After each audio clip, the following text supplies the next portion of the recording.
যশোর থেকে পাচারের শিকার বাংলাদেশি যুবক রাশিয়ার যুদ্ধে লড়াই করছেন। তারই ছোট ভাই মালয়েশিয়ায় অবৈধ অভিবাসী হিসেবে পুলিশের হাতে গ্রেপ্তার হয়ে কারাবন্দী। দালালদের খপ্পরে পড়ে বিদেশে গিয়ে এখন দুর্বিষহ দিন কাটছে তাদের। দুই ভাইকে ফেরাতে সরকারের হস্তক্ষেপ চেয়েছে পরিবার। যশোর সদরের বড় মেঘলা গ্রামের হাসিনা খাতুনের দুই ছেলে জাফর হোসেন ও বজলুর সর্দার।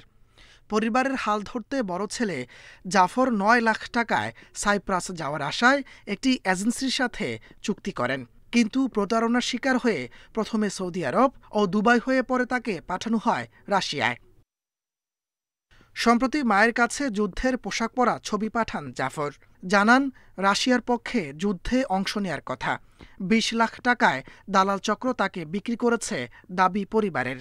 ছেলেরা সবাই ভয় পেয়ে গেছে, সবাই কান্দাকাটা করছে, মা আমরা দেশে যেতে পারবো না, আমাদের এই বিক্রি করে দিয়েছে, ২০ লাখ টাকা করে বিক্রি করে দিয়েছে। তারা বলেছে যে ক্লিনিকের কাজ দেওয়া হবে, বাবুর্চির কাজ দেওয়া হবে, তারা নিয়ে তাকে যুদ্ধের কাজে লাগাইছে।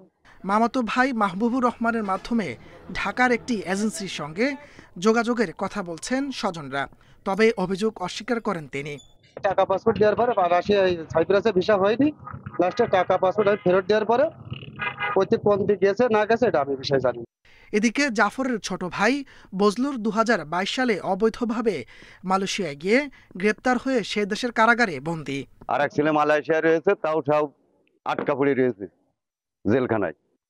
আমাদের কপাল এমন খারাপ।